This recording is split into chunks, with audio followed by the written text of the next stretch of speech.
upon a time, in a quiet village named Ilekun, there lived a poor farmer named Babatunde. He was a hardworking man, but luck had not been on his side. His crop failed years after years, and soon he owed a great debt to a wealthy and powerful man in the village, Chief Adegoke. Chief Adegoke was an old man, feared and respected by all in the village.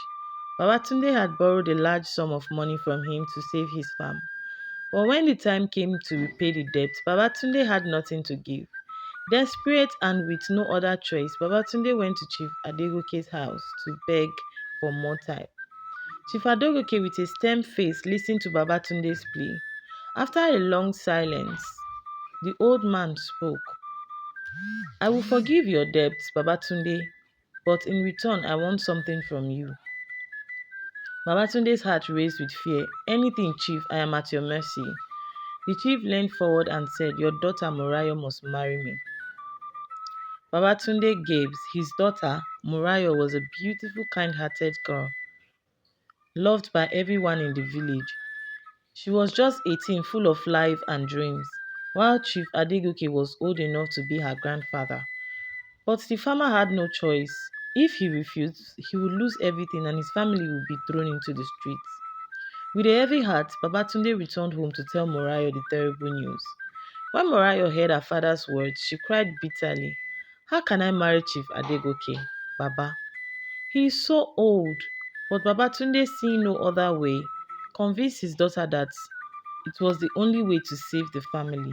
Morayo, loving her father dearly, reluctantly agreed to the marriage. The wedding day came quickly and the whole village gathered to watch. Morayo looked sorrowful in her wedding attire, standing beside the old chief, Adegoke, who smiled with satisfaction. After the ceremony, Morayo moved into Chief Adegoke's large house, leaving her life of joy had ended. However, when she arrived at the house, she noticed something strange. The chief didn't treat her as a wife. He provided her with everything she needed, but kept a certain distance from her. Days turned into weeks, and Morayo remained confused. One evening, Chief Adegoke called her into the living room. Morayo, he said, I did not marry you for myself. I married you for my son, Adedeji. Morayo's eyes widened in shock. Adedeji was the chief's only son, a wealthy and educated young man who had spent many years abroad. He was handsome but had refused to marry any of the women his father introduced to him. highlifeng.com. He wanted nothing to do with the village life or his customs. I believe you are the woman who can change my son's mind, Chief Adegoke said. Adedeji is returning from the city tomorrow. You will meet him then. The next day, Adedeji arrived and Morayo met him for the first time. He was nothing like his father. He was kind, quiet, and thoughtful. At first, Adedeji was distant and uninterested in Morayo, as he had no desire for marriage. But as the day passed, Morayo's gentle nature and intelligence began to soften his heart. They spent more time together talking about their lives, dreams, and fears. Adedeji saw that Morayo was not like the other women he had met. She was not interested in his wealth or status, but rather in who he was as a person. Slowly, love began to blossom between them. One evening, while they walked under the moonlight, Adedeji took Morayo's hand and said, I never believed in love or marriage, but you have changed my heart.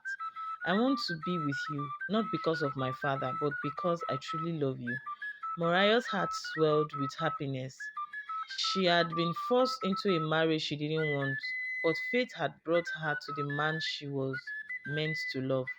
When Chief Adegoke saw the bond growing between his son and Morayo, he smiled quietly to himself.